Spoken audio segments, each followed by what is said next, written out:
But I started to wake up and not enjoy my life. After my divorce, I said to myself, this is not what I want. I feel as if I was walking in my mother's shoes. I was maintaining something for her legacy out of my love and devotion for her. But at this point, I've planted my seeds. I've worked in the paint. So now Dana Cody needs to do what Dana Cody wants to do. My first visit to Ghana was in 2015, and I just fell in love with the country. I fell in love with everything about it. And then I even started to fall in love with my Blackness. I started to say, like, wait a minute, I really do come from class. I really do come from royalty. Like, you know, it was beautiful to see Black people owning banks, owning gas stations, owning everything. Black judges, everything's Black. I'm Felina Jean, and this is Black Broads Abroad. I'm an international woman of leisure who said peace out to the United States in 2011, and I have not looked back, accepted this ass, honey. Since then, I've lived on 4 continents with travel to over 40 countries. Along my journey, I've come to know some very compelling Black women from all over the world who also said fuck you to their comfort zones. I created this podcast to inspire Black women in the diaspora to take risks and live their very best lives. Dana Cody is a reality star, serial entrepreneur, author, and now expat who resides between Ghana and Nigeria. The Miami-born beauty, who is equal parts brain and hustler, was first introduced to the world as a reality star, but she is much more than that. Real estate investor, proprietor of Cody Transportation Corporation, the owner of Miami-based nail salon TippieToes Beauty Lounge, which was also a featured reality show entitled Boss Nails on the Oxygen Network.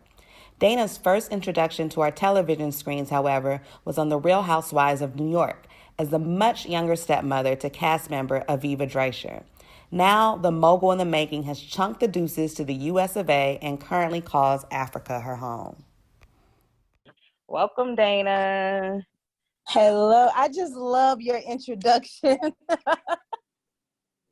Well, I mean, it's all true.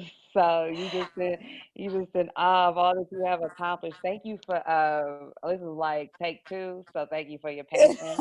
You understand the Wi-Fi in Africa situation, so thank you for What did you say to me a while ago? You said Africa would teach you patience.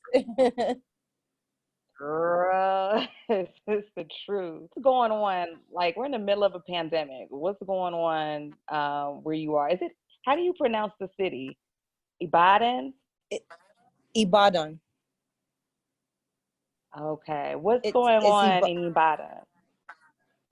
It's right now, I think they eased the lockdown. We are under lockdown, so a lot of businesses aren't really open, just essential businesses. There's a curfew that is around 7 p.m. And here is really, really enforced. Like, they're doing police checks. Like, if you're out past a certain time, you going to jail, just flat out. Shit. Okay. Yeah, like, they don't fuck around. But they're doing a really good job with how they're handling it. Before you can go into any building, you have to sanitize and wash your hands. Masks are mandatory. They also check your temperature. So I'm surprised for it to be, a developing country. I feel as if they're really doing a better job than UK and States, Yeah. So-called third world nations got their shit together better than the developed nations right now. Well, they make a joke about it, but shit, here they had Ebola. So if they could fight Ebola, then they could damn sure fight through Corona. Okay, that's a fact. Corona is like a small fry, but the economy here is still there. One thing I do respect was I noticed that when the president decided to do a lockdown, his people respect his wishes. There was nobody on the streets. Like, for a good month, it was really, really quiet and empty. So that means like no one wanted to be sick, no one wanted to spread or anything like that. So they just had a lot of respect, and I saw that, and I appreciated that. Versus back in States, it's like they're rioting to go out. People saying shit like, well, some people just got to get sick and die. That's not the concept here. Everybody wants to be healthy and safe, and I really appreciate that. Yeah, the irony is that, like when it first hit, people were like, "Oh, you need to come home." I'm like, girl, bye. I feel much safer in Africa right now than I do I in do the too. A United lot of States. I was speaking with my family because they were doing some emergency evacuation to DC. And initially I was thinking of going, and I thought about it. I was like, honestly, I'm just safer here. I believe the current to date count is about 2,000 cases in all of Nigeria. So that's a very small ratio. Mm, yeah, it's about to be off the chain at home with all these protests. But so you're from Miami, and Miami is a multicultural city in that there are huge pockets of Cubans and Haitians. Did exposure to these cultures influence your motivation to travel at all? I wouldn't say it influenced me to travel. I think it just helped with the acclimation of me being here. It just helped. I'm already used to going into a grocery store that I don't understand the cashier. You know, in Miami, you could go to the fucking courthouse, girl, a government off building, and they don't speak no English. You know what I mean? Oh my So it goodness. yeah, it's like that there. Miami is like its own country within itself. So it was quite the same. The only difference is you see more lighter skin. You know, you see Latin people. Here you see just all chocolate, all brown skin, dark skin individuals, and it's quite, to me, it's beautiful. And I see you working on your Yoruba every day. I'm like, look, she is really immersing herself. That's Well, good. it's an interesting language because it's more like a dialect. So at first, when you just hear it, it's like, what the fuck? Like, what? I don't understand any of this. And what's funny is one word can be pronounced because of the tones. So one word can have 3 to 4 different meanings. Like I'm trying to say monkey, but I'm end up saying vagina. You know what I mean? It's spelled the same, but it's the wrong thing. And I'm just, it's important where you go and where you decide to be at. You got to know what people are saying. It's really important, especially That's me true. being a single female out here alone, just trying to find out my way. I never want to find myself in a situation where I don't know not even 1 or 2 words. And that's how it was when I first got here. But now when I listen, it's like, okay, I sort of can get I know a little bit of what they're saying. That's good because a lot of Americans in particular don't take the liberty to learn the language or countries where they live. But I'm glad that you took the liberty to do that. So, Thank you. okay, I mean, I read your bio. You have quite an extensive bio to be such a young woman, and you were only 18 years old when you opened TippieToes Beauty Lounge in Miami with your mother before her untimely passing. Um, so you kind of spawned into this serial entrepreneur. You have your hands in media and real estate, transportation, and logistics. What spawned your interest in entrepreneurship? I sort of was born into it. I didn't really get that opportunity to pursue education like I would have liked to. I did want to go to Spelman and become an attorney, and that was like really my goal and my dream growing up. But what happened was my father was in an accident when I was about 12.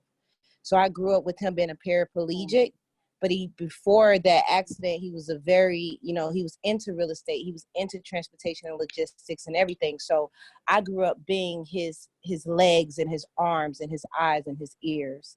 So at 12 years old, I was writing checks. Mm. I was collecting the rent money from the properties. He was teaching me how to pay the bills, to probably write the account number on the checks and put the check number, like he taught me accounting, he taught me everything. So that was just second nature. That's just what I knew.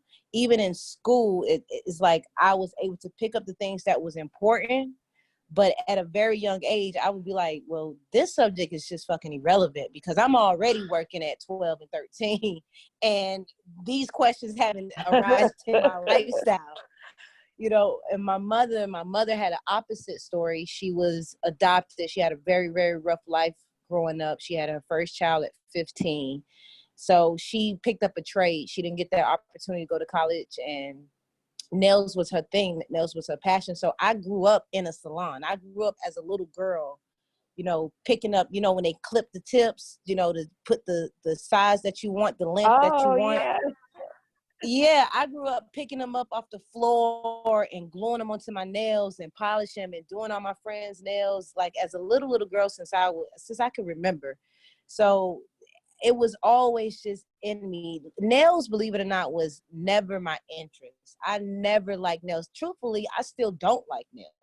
Yeah, I could not tell you what's the latest trend, what's the latest color collection. I never was into that shit. I was always just about the money.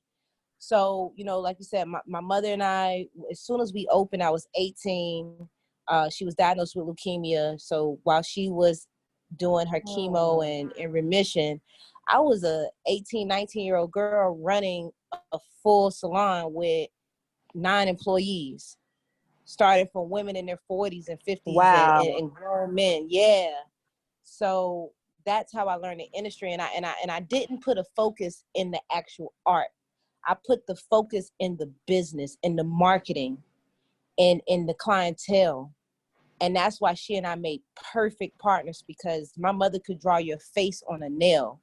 Meanwhile, I can be her feet and go out and bring in the people that wanted their face on their nails and that would pay top dollar for it, So yeah, like entrepreneurship sort of I was crowned with that from a little girl. I didn't have a choice. What I was saying is, like, you learn how to get it out the paint from 12 years old. So it's no wonder that you've accomplished so much. And like, when your birthday's on the 21st, you're gonna be like, you're still in your early 30s. So, okay, we're gonna get into more because you have some quite riveting stories. But this kind of leads me to my next question, because I mentioned that a lot of people came to know you from your appearances on The Real Housewives of New York for having a septuagenarian Jewish husband and being a stepmom to Aviva, who was one of the castmates. So the trajectory of your life is so compelling. How did you go from being an 18-year-old entrepreneur dealing with the tragedy of your mother's untimely passing to being a featured reality star? Well, and that's funny is when you say it like that, I'm like, wow, did it happen like that? There was a lot of development in the midst of it. I'll tell you that. I really don't know how it happened. I think it was just my destiny. I met George online dating on blackpeoplemeet.com. And this is probably the first interview that I could actually tell the fucking truth, because for years we were coerced to say, oh no, he met you at your salon and stick with that shit. But that wasn't the truth. I've always dated outside of my race. Even as a young girl, I grew up in Alabama, Opelika, Alabama, Auburn, Alabama. So my first kiss was with a white boy. So, I've always, yeah, you know what I mean? And my grandmother from my father, her husband was Jewish. That was my father's stepdad, and that's who raised my dad, and that's how he was so business savvy. So I guess it was just a generational thing where I've just been attracted to white guys or different ethnic men, right? So I see this white guy on blackpeoplemeet.com. I'm like, okay. He put a really younger picture of himself there. So I got catfished, I guess, in a way. But we were just emailing each other. And George, his name is George. George is one of the most intelligent individuals I've ever met. Okay, highly, highly intelligent. So his wordplay was just astonishing, to the point I would have to Google, like, wait, what the fuck does this mean, and what does that mean? And that just turned me on. Like, I'm in love with a person's mind. So we just started back and forth, and it took me maybe 2 months of emailing to actually meet up with him because he was based in Miami. And my first date, I'll never forget, it was at his place. He had a penthouse on Collins Avenue. And I got there and he had it all dark, candles lit. That's because he didn't want me to see his fucking age. You know what I mean? Hell nah. Girl, he didn't want me to see his age. And you know those really huge wine glasses where you think you're only drinking a little, but you're drinking a whole damn bottle? Yeah. So that was the first date. And what stuck out to me with him was I remember eating and I wasn't using proper table etiquette. And he says to me, "Are you going to eat with your knife and fork, or are you going to continue to just eat like you've never been anywhere?" Oh. And I was just like, oh, okay. I remember leaving and Googling proper Western dining setting, Eastern dining setting, European dining setting. And after that, honestly, I think I was hooked. I knew, obviously it's daddy issues, it's mommy issues by losing my parents, but I knew that I needed someone in my life that can help guide me and teach me. And I also knew where I was. You know, I was at that time, I had a larger location. I had about 20 people working under me. And I was dating different guys, but NFL players and stuff. And you can meet a guy who has millions of dollars, but he can't really teach you anything, you know? And that was the thing with George. We started with him giving me books. And I was just like, okay. So we got a little closer because there was a situation when my father had a trust account where the heirs could not get the money till we were 40. I was 21, 22 at the time. And I was like, I'm the only girl and I'm the youngest. And I knew that if that was true, my dad would have said something to me when he was alive, and he didn't. So things didn't sit right with me. And the spirit just led me to ask George for assistance. So I took the trust to him, and we would meet once a month to read over the trust and highlight and go through things and go through things and go through things. And it did work in my favor because I was able to fight the banks without an attorney. They made the bank as the fucking trustee, which no one would ever do that, right? It doesn't make sense. So it worked in my favor. I fought the bank. I was, I think, 23 at the time. They made me trustee over everything. But what it did do, which I didn't realize until, hindsight looking back, it put George too much in my personal business. So he sort of knew what I was coming in, and that ended up, coming out years later in the marriage. But that is how we started off. That's how we started our relationship.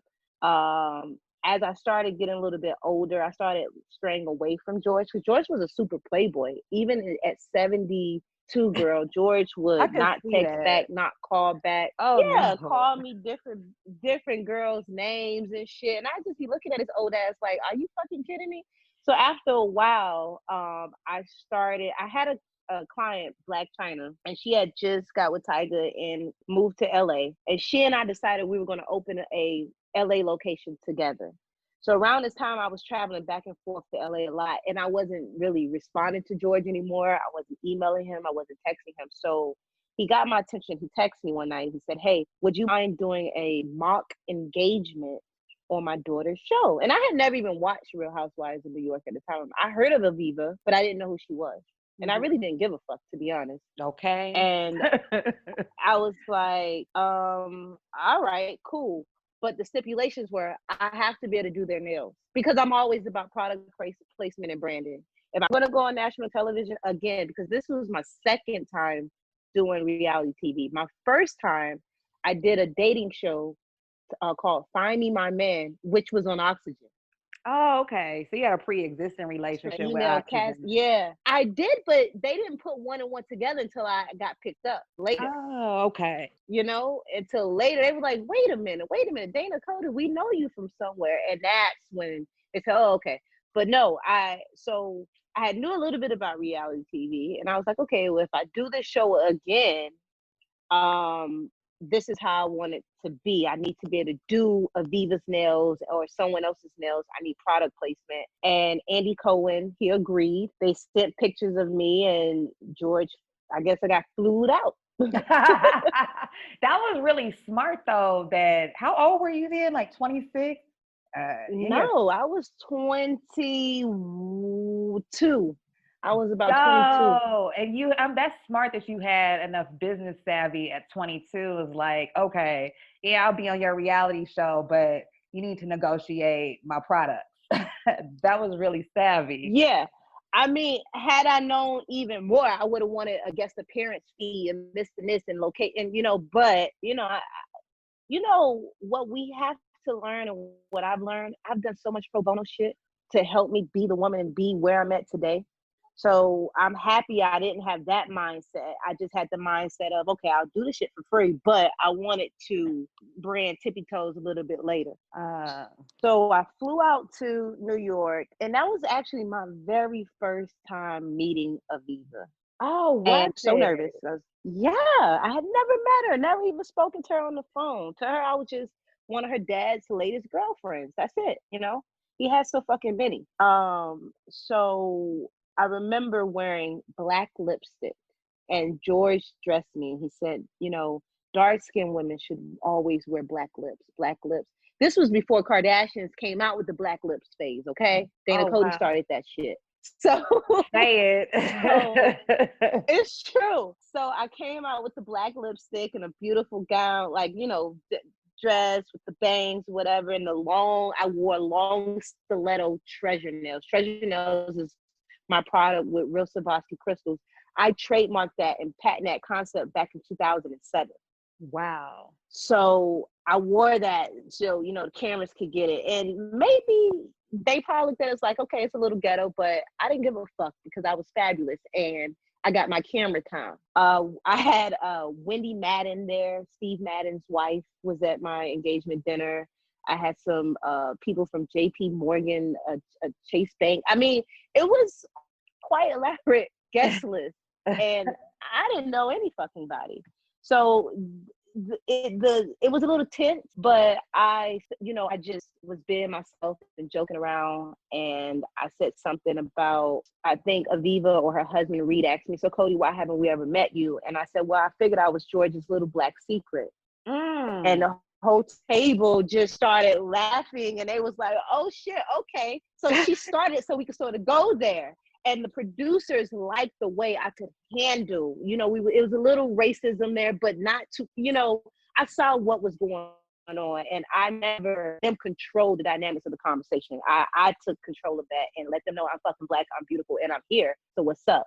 Period. So period, So we did the engagement, and afterwards, honestly, when the cameras were down, I was expecting for George to ask for the ring back. And we got back to the hotel room, and he completely just changed. It was like, yeah, invite your girlfriends over. You want champagne, you want this, you want that. I'm like, wait a minute, this ain't the same guy that I was dating, because George is Jewish and frugal as fuck. And when we were dating, he never gave me $1, and I never asked because I had my own money. Yeah. So all of a sudden it was like, here, Cody, charge it on the room or do this or do that. I was just like, huh? And we did the producers asked us to do another scene where they had me go to, not Ramona, the one that was married to the guy from the bank. Sonia Morgan. Yeah, Sonia Morgan's house. I went to Sonia's house to do their nails and we talked and this and this and, and that was that. And then we did the engagement party. And when the cameras were off, the women got very racist. Very. Not Aviva. But they were saying some shit. They were coming at me all type of ways. What? And that was yeah, girl. What did Sonia George got say? jumped and said that she had the same disease. They were doing this behind George's back. So productions would separate us, and I would just have all of the housewives in my chest. I think Ramona said, well, aren't your parents dead? What do your parents think of this old girl? Like, oh, poor child. Like, she came at me about that. And then Sonia, when the cameras went down, later said that she has the same disease as Michael Jackson. She's really black. But, they were saying some crazy, crazy shit. Oh, no. And I was able to invite only a few people. Yeah, I was able to invite only a few people. And one of the individuals who I invited was Tiana Taylor's mom. She came, Miss Nikki came, and her husband came. And yeah, Miss Nikki's amazing. And they were my support team. So they were like, Dana, don't pay that shit any attention. Don't worry about it. It's for the cameras.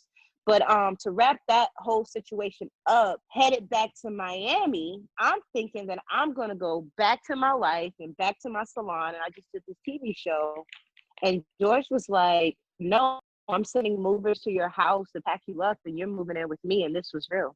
So I like tricked into engagement. I didn't get the I didn't really get the option, girl. I didn't get the, do you want to do this or not? No, it was like, we're doing this, and so be it. And that's how I ended up going from just, I guess, a entrepreneur nail tech to a married lady to George. That is so, man, that's so crazy. It's not actually shocking that that they would be that way, when the cameras turned off, especially Ramona. She just seemed like that kind of bitch. But okay, so You know what though? I think with being around, I'm not even gonna call them white people, being around other cultures, it's just ignorance. And they don't know. Just like we don't know a lot of things. I'm They sorry. legit. You fucking know better. You know what's fucking appropriate and what's not. I knew it was shady as fuck. You do know what's appropriate and what's not, and then you don't. Because when I looked at the show years later, because Ramona had a lot of backlash from certain things that she said, and George, said a lot of things to her or whatever. But when I looked at the show years later, the truth of the matter was she was saying some real shit. Because I was looking at it coming from a white older woman. But what she was basically saying was, if this was my daughter, I would never let her marry a piece of shit like you. And that's because we know our own kind. And she knew the truth about George. She knew how he really was. She knew how he really felt, because she know how she feels. Racism is there. It's a part of American culture. It's a part of the world. So she knew what really was going on. And what was really going on was the family was trying to have a spin-off show about myself, George, Aviva, and this blended family. I appreciate how low-key you've actually been about your divorce from your husband, and I understand just the hurt of as a fellow divorcee. How is your heart been doing now, recovering from your divorce?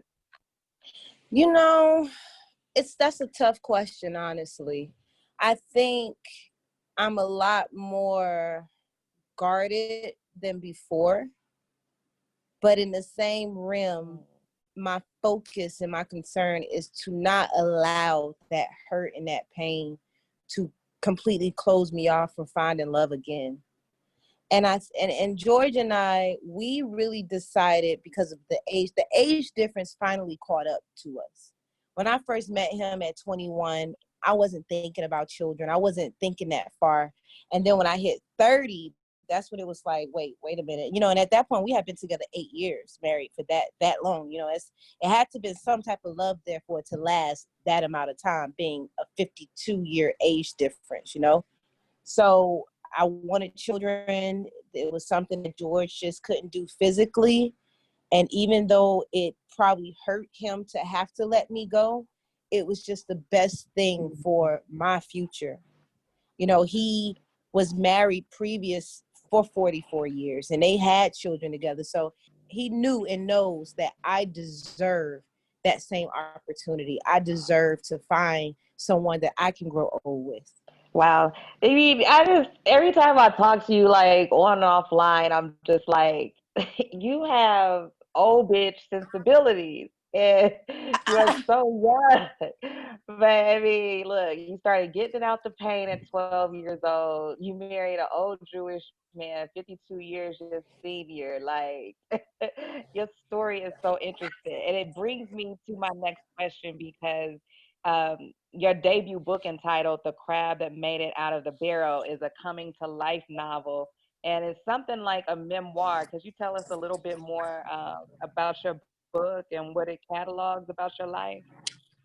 Well, the book is funny. I swear that it was my mother's spirit that just wouldn't let me rest. I just started to reflect on myself and everything that had happened. And I had a really crazy traumatizing childhood growing up. I know a lot of people have, but mine in particular was pretty bad, from being molested to all type of different shit. And I found like the pattern of what my parents had been through, especially my mom. I found myself repeating history, you know, like they say, the generational curse. And I just felt like the book really starts, it's really my mother's story. It really starts with my mother and what she went through, and my father and what he went through, and how they came together. And then it goes into me, because you are, the apple doesn't fall too far from the tree, as the saying goes. So I really had to get out. And it's a very candid book, to the point that I could not even read it again. And once I did write it, I said, oh shit, Dana, like, this should have just been a journal. Like, this should have not been out for the public. Some people even said it was a trigger book, but I'm happy I wrote it. And many, many people contacted me in tears or sending long emails just saying they too have been molested. They too have been through certain situations, and they just didn't even know that I had went through what I went through, and I still keep a smile on my face, and I'm still helping hundreds of people learn an industry and doing what I was doing. So the book really starts off, and it just brings a highlight to young men and women and men, that, you know, be careful to not continue a generational cycle. Acknowledge and see things that your parents have made, the mistakes that they made, and shake that shit. Because many of us grown men and women, adults, we are still living and blaming the mistakes of our parents.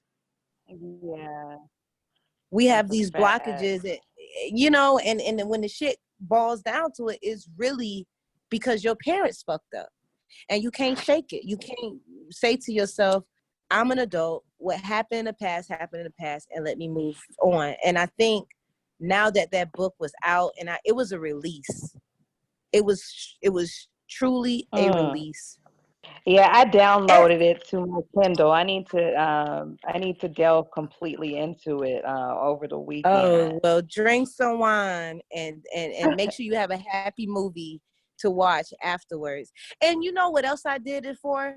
I did it to challenge my peers to write their book. I did Mm. it I did it to say, you know what? Everybody doing this boutique shit. Everybody want to sell hair, sell clothes, sell this. Write a Mm. fucking book. It's a product. I'm selling books in my sleep. It's a product. It's me. You know what I'm saying? And it was not easy. It was not easy. Many, many nights I found myself writing, and I was falling to depression about it, and be like, damn. Because what many of us do with trauma, we block it out. We block it out, Yeah, but it's still there. yeah. And we find ourselves reliving those past experiences or feeling those past emotions, because they're instilled in us.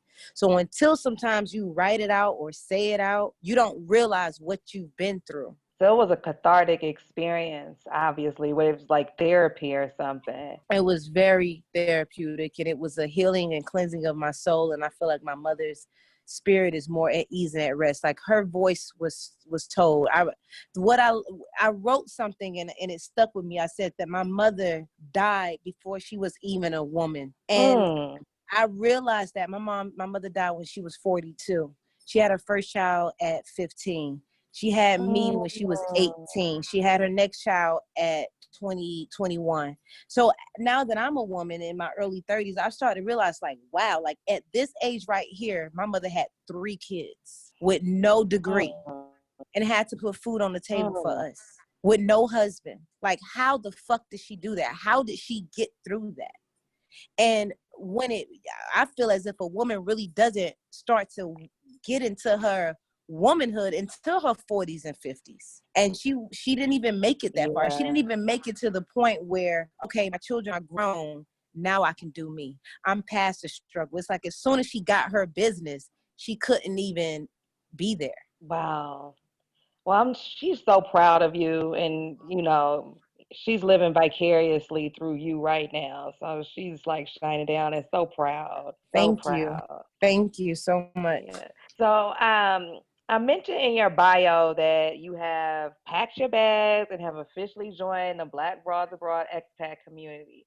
What was the inspiration for saying peace out to the United States and moving to Africa?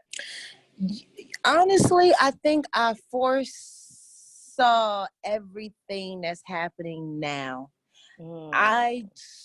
I for one, the hardest thing was to close TippieToes. I started that business over 12 years ago, and it was more than just a salon. Every woman knows, even men know how the barbershop is or how the salon is. Like, that becomes like your home. You trust your stylist. You get there, you tell them about your marriage problems, or you get what I'm saying? Like, you meet people, you meet friends, and that's really what TippieToes was about. It was like, it was family, and it hurt me to have to decide to just walk away, to the point I didn't even tell any of my clients. I just closed the doors. I told my staff, hey guys, I'm going to pay you for 2 weeks after this, but this is it. I'm sorry.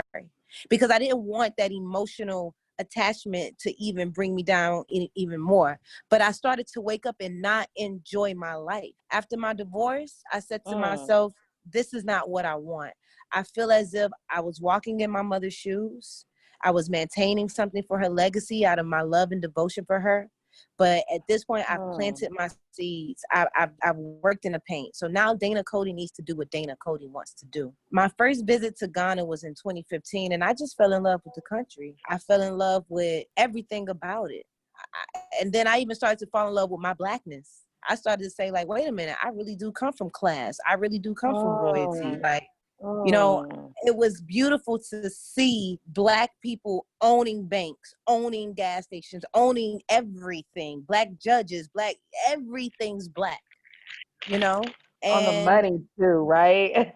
On the money, and highly educated. On my money. And very highly educated. And I just got tired of this shit. Miami's expensive. Atlanta's overpopulated, same shit.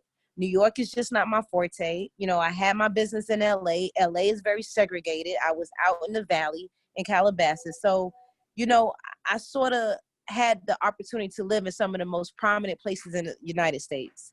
So I didn't want to go to South America. I wanted to take my goodness and my intellect and my glory to a country that would respect it and needed it and can also feed it.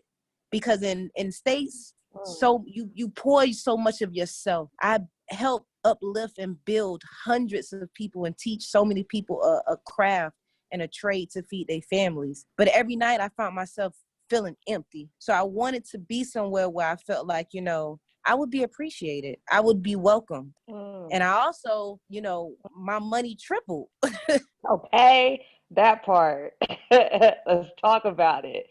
And, you know, my money tripled. Like, I can get a nice place. place. I got a chef. I got a driver. I got security. I got all of this for half of the price of what I'm spending to live on South Beach. You know, and I read somewhere, or maybe it was a movie. I think, yeah, it was a movie, The Hateful Eight. And Samuel L. Jackson had said something. The guy said, life is hard.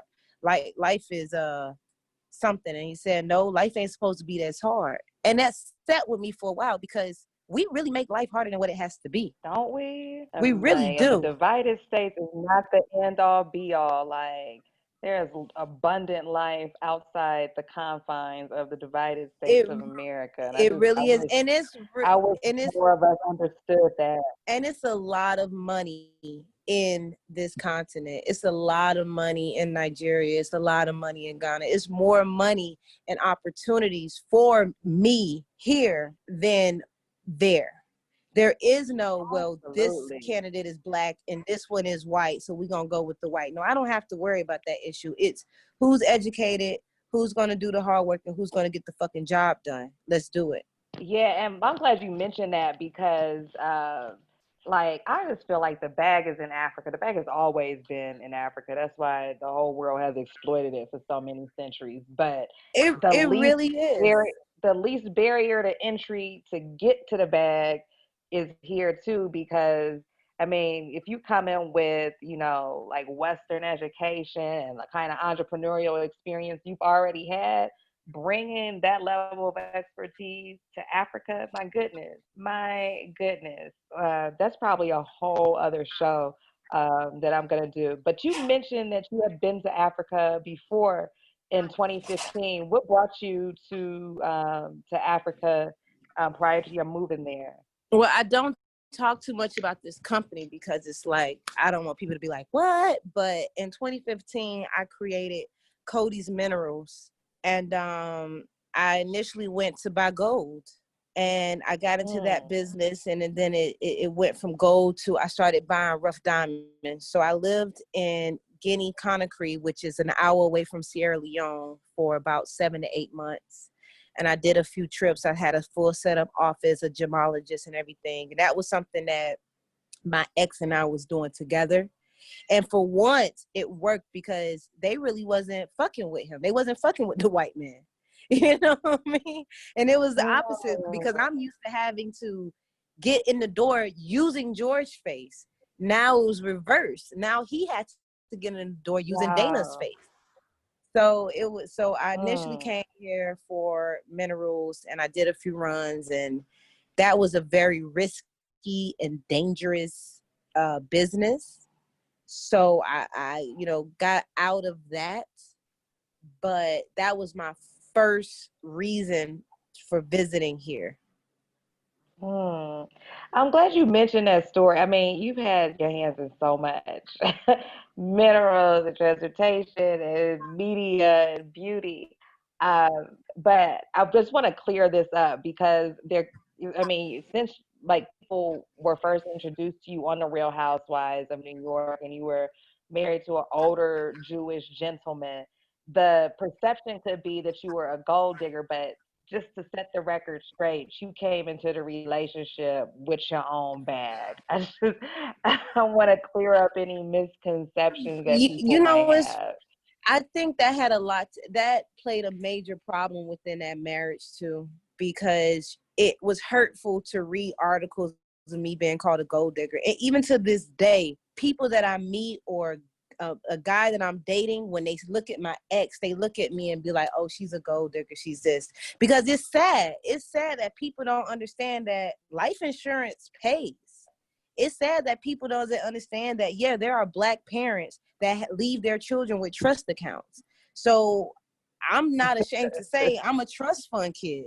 You know what I'm saying? Like, I'm not afraid to say that. My father had it, my mother didn't. So I had the best of both worlds. And when my father passed away, he left he told me, you will never need a man for anything. That's why I worked as hard as I do. So there was real estate left to me. There was cash left to me. There was assets. There was stocks. There was bonds. There was so much shit that I didn't even, and this happened for me when I was 21. So at 21, I was sitting at major tables, talking about big numbers. At 21, I sued the bank to become head of trustee over my father's trust. At 21. Wow. This is what people do not know. You know, my mother took care and she had life insurance. So I already had my business. I already owned my properties. I already had my cars, my jewelry, my clothes. I already had a certain lifestyle. And the truth being told, if anyone knows Jewish guys, they are very frugal. So clearly, if I didn't have what I had, would not have fucking married me. He was at the point where he found a young woman that could match his flyness, match him out. Did he have more money than me? Of course. But he also saw my potential. I never was with George for his money. I didn't have to be. I didn't need him. And what's funny about people is, if I was a gold digger, why the fuck was I working 7 days a week? Why was I waking up, opening my business, sweeping and mopping, and still doing nails and still scrubbing toes myself? Wow. Why? Because at the end of the day, it doesn't matter how much money a man has. It's important for a woman to maintain her own. Though you are spitting unmitigated facts. Like, financial independence is so important. It is so important. I'm glad you set the record straight because, just in getting to know you, people might have had misconceptions about that. So thank you for clearing that up. So, okay, now you're living in Nigeria at the moment because you were kind of like caught in the crux of this pandemic. How have you been acclimating just to living in Africa in general? Well, patience is key, Ghana is now a more westernized than ever. It wasn't like that in 2015 when I went. And I came to Nigeria, and that's when I think I'm starting to see like real West Africa. Like I'm starting to be like, oh, okay. Hey, and I'm not even in Lagos where there are high rises and certain stuff like that. No, I'm in what's called like an ancient city that's really deep within its culture, and it's still how it was from many, many, many years ago. And I appreciate that. So it hasn't been easy. It has not been easy. But what I would advise anyone to do is, especially Americans, some of us have entitlement issues, and we feel like we're more superior than wherever we go and wherever we travel. That's why a lot of people don't really fuck with us like that. Yeah, I had to take myself exactly. off my pedestal. I had to say I am not a celebrity.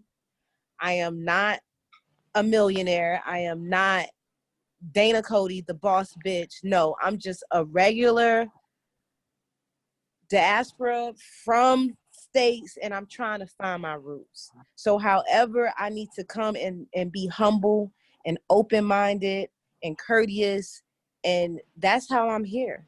Like I've done some shit that I would never probably expect to have to do. And even the people that are around me are like, wow, like she's really doing a thing. I don't have a driver. I drive myself. I don't have a cook. I cook for myself. The only thing that I haven't started doing yet is like going to the market. Or I'll have like certain people that I know that's not going to just charge me too much. And I keep going to them. Like they know the American girl. Girl, you are turning into like a proper Niger woman. I've seen you in the full regalia, your Instagram feed, cooking egusi soup, and I'm like, look at Yeah, her. cooking moi moi. Like I'm trying. It defeats the purpose. It defeats the purpose to come to a different country and not want to learn where your ancestors and how your ancestors lived. It defeats the purpose of me doing it. Like this is a challenge to me. It's a beautiful challenge. It's very becoming. That's a fact. You mentioned like being in a place and like doing the things that your ancestors may have done. Have you ever had a DNA analysis?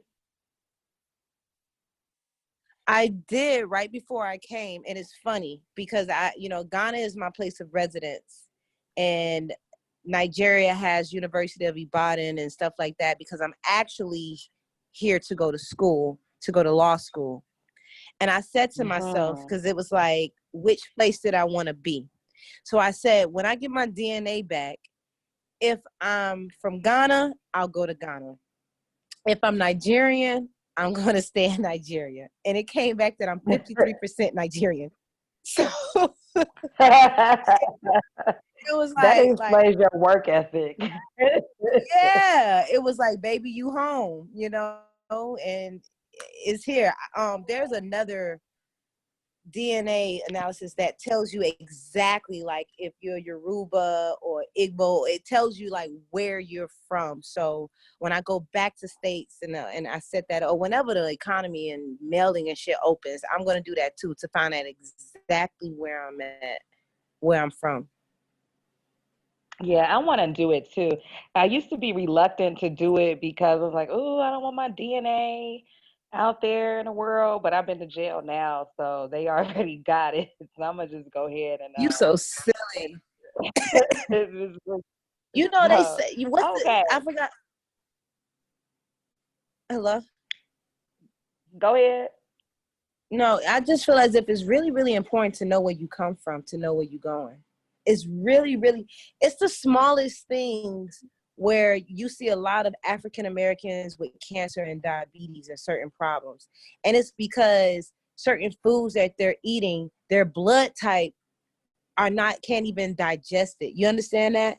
So it's like Mm, the smallest things for you to find out culturally what country you're from, what tribe you're from is extremely important because that's who you are.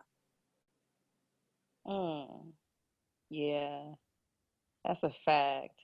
Yeah, apparently they have a facility here that I could go to. My homegirl is my homegirl Lana that I want to introduce you to. I'm gonna have to do it. So, okay, what's the biggest lesson that you've learned in all of this about stepping outside of your comfort zone? The biggest lesson I've learned: believe in yourself. Believe in yourself. Have faith. I don't, whatever you are spiritually or religiously, believe in yourself and your ancestors, and just, you got to know yourself. Know that you can make it and you can do it. Do not live in fear, because had I continued to be in fear, I wouldn't be where I'm at today.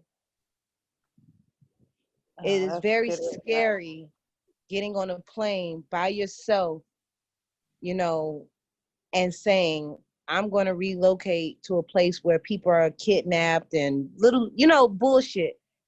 And also, don't believe what you hear. Go and figure that shit out for yourself.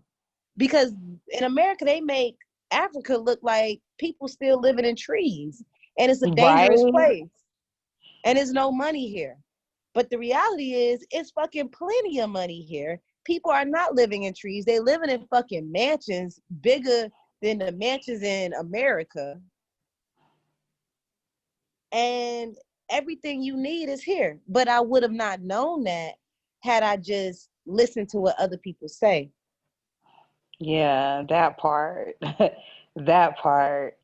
Listening to what other people say. Like, what advice do you have for Black women that are considering moving abroad? Because there can be a lot of naysayers, and that could intervene or interfere rather with your decision to do it. So, what's your advice?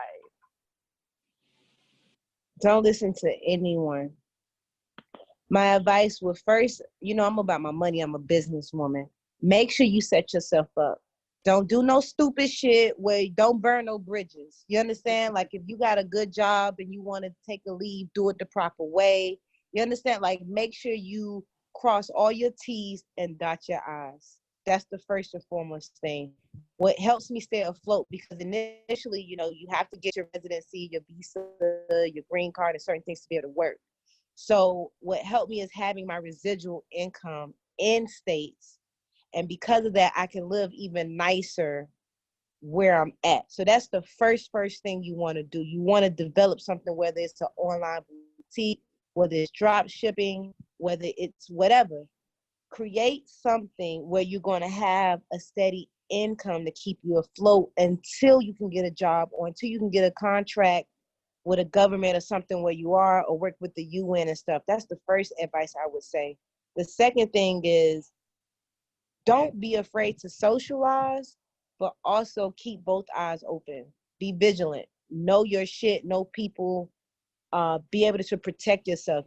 I do boxing. I've done martial arts. Like, I didn't come just with nothing. I got my little taser. I got pocket knives. I got, if I could have brought my gun, I would have brought my guns. You feel me? Like, don't get it twisted. I can fucking stick and move and get myself out of a fucking situation. I can drop kick a bitch. They won't see it coming. So I prepared. I prepared myself for this before I came. And then I made sure, and I was very lucky and blessed to meet a good person, a good host, somebody that I'm developing, working with, and partnering with, that is just a good person. I did my research on them before I came too. As women, sometimes we don't do our proper Mm, research on the areas and the locations. You can get set up with something as simple as your driver. You know, go to your driver's house, meet your driver's wife, meet your driver's kids, know who, what, when, and where at all times. that's really good advice. And I'm probably going to do a whole other episode on job arbitrage because that's a real thing. Like getting that residual income and you're being remunerated in dollars and you move to certain like emerging nations. I mean, in South Africa, my money go like, it's like $1 to like 16, 17 rand right now. So like literally I could get just a dope pad. You can get a dope pad out here for like $500 a month in the richest square mile in Africa. So, but do Wow. your research. Yeah, do your Do research your for sure. research. So my last question is, what is up next for you, and where can people keep up with your journey on social media? Well, right now, everything is on pause, but I am enrolling in the University of Ibadan here. I am doing law, so that's my 5-year situation. But in the process, what I realized what they need here is they need a cosmetology academy. Everyone Mm, here, they're so talented, but they're self-taught. Like they're doing bomb makeup, bomb nails, bomb hair, bomb haircut, barbering, but they learn from YouTube, but they learn from each other. So I think it's really, really important that I open up a very nice facility that's going to set them up properly and give them the right education about how to perform a pedicure on a diabetic, what products are properly used, how to get mm, out an ingrown toenail, what athlete's foot is, what this fungi is, what that is, because they don't know. They really don't mhm. know. And it's my job to show them, I did this in America. I taught people. I did Boss Nails, the TV show. And before I knew it, there was hundreds of Black nail salons opening up everywhere. And they did that based off of my inspiration. There's The people blueprint. here. Yeah, the blueprint. I have people here that I went and visit their salon, and they told me like, hey, I saw Boss Nails and it inspired me, and I opened a salon. So I have people in Tanzania, I got people in Uganda, Ghana, Nigeria, Wow. like people South Africa that really saw my show and it inspired them to open up. Hell, there's a TippieToes in Zambia. For real? Yeah, it's a Wow. TippieToes. Yeah, she spelled it with a Y though. Oh, I love it. You're such an inspiration. Thank you for being such a G because, African Wi-Fi relented today for us to have a full and complete interview without a glitch. Thank you. No, I'm excited. And I just want to tell you, I thank you for being the woman that you are. You reach out to me on Instagram, and a lot of people reach out to me on social media for interviews or send an email or whatever like that. And I don't have a problem with doing it, but some people just don't pique my interest. But you went beyond just the interview. You went actually to check on me. You made it for us to build a friendship. And I thank you so much for that, because we're on different time Mm, zones. So when I'm going through certain things, I can't call back home because I don't even want to give them my drama at 7 a.m. You know what I'm saying? I have enough right, respect for them right. like that. So it's beautiful for me to have someone that I can hit up and be like, yo, girl, like, you got a moment? Can we talk? This is what I got going on. What you think about that? And you done help me as far as like, yo, you send newsletters about grants for nails, grants for this for that. And I'm like, wow, like this sister really cares about her people. This sister is highly intelligent and so Thank influential and so you. educational. And I just want to say thank you for this. Thank you for this platform. I sit back and I listen to your podcast, and I love the interviews. It motivated me even more because we were been supposed to do this for months, but I actually sat Yeah. through the interviews, and I'm just so happy. So I was like, okay, I'm not the only crazy bitch that done hopped on a plane and left. Okay, okay.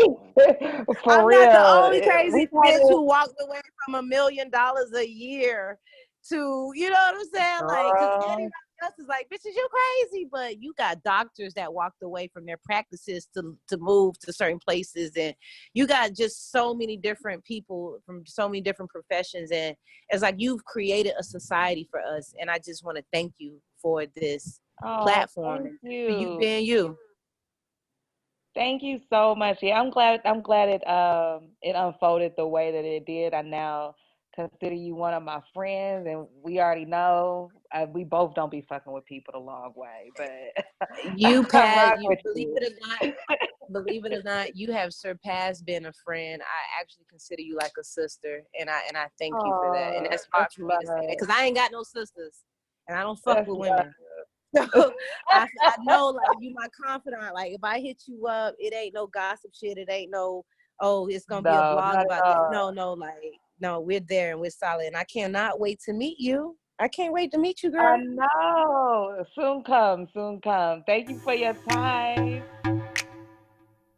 Shout out to our Patreon members for your support. If you too are interested in joining the Black Broads Abroad movement, you can follow us on social media, and that's BLACKBROADS. That's on Instagram and Facebook. And if you'd like to become a supporter on Patreon, you can do so on patreon.com/Black Broads Abroad.